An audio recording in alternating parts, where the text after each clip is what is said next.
Why we were enslaved or hated. Part 1. The history of slavery is one of the most amazing stories. It is packed with pain and struggle, mistreatment, and being degraded to the level of an animal. Yet why we were enslaved in the history of slavery is never really examined in its full context. So as we look at the current narrative for slavery, it leaves us hopeless and still lost as a people as to where we are from, who we are, and why did we suffer through slavery. The popular origins of slavery usually begins on a plantation with a white man with a Bible preaching to the slaves. This story is constantly promoted to all descendants of those who were enslaved. Majority of the time, most individuals can't go past the plantation yard and find anything else than a whip and a Bible to explain their origins. Most individuals will go on to hate the Bible, yet this does not solve anything, but leaves one hopeless as to where we are from, why they were enslaved, and what part they play in today's society.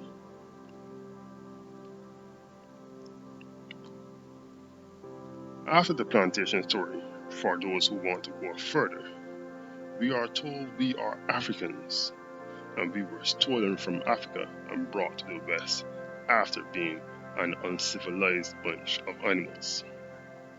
Not only was the white man able to walk through Africa and convince the Africans to part with millions of Africans to get on a boat to come across to the Western world, but he was able to communicate with all of these various fractions of Africans, and they understood what he was saying from the time they landed in the West and worked together without any difficulties in understanding the white man or each other, despite the fact they came from different parts of Africa according to history. For those more in tune with slavery, they go back to the Arab slave trade, where the Muslims enslaved millions of blacks, castrated them, and the chances of the average slave living to the age of 40 years old was very rare.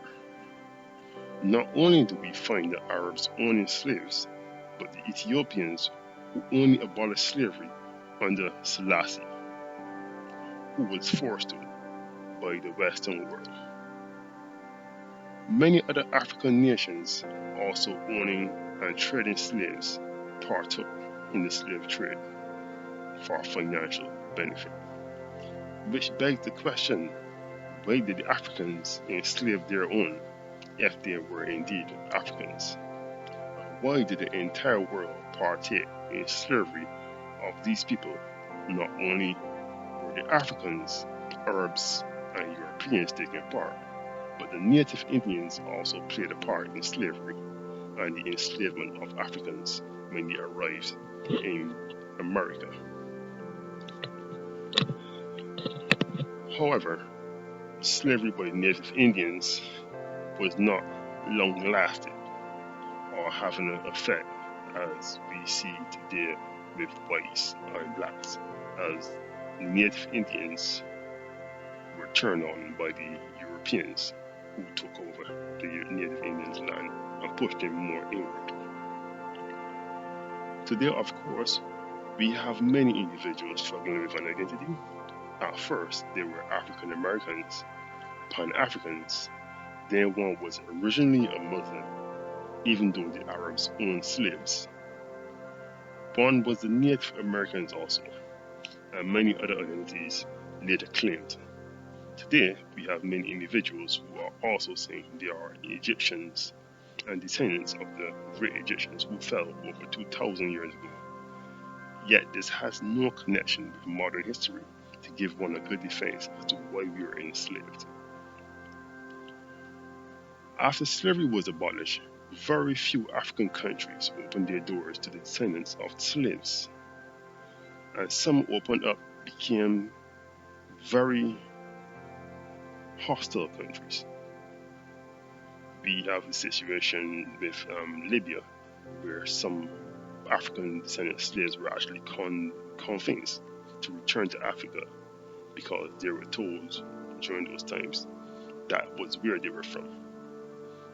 Some they went there, and we all know the outcome of Libya today, where that country is going through turmoil.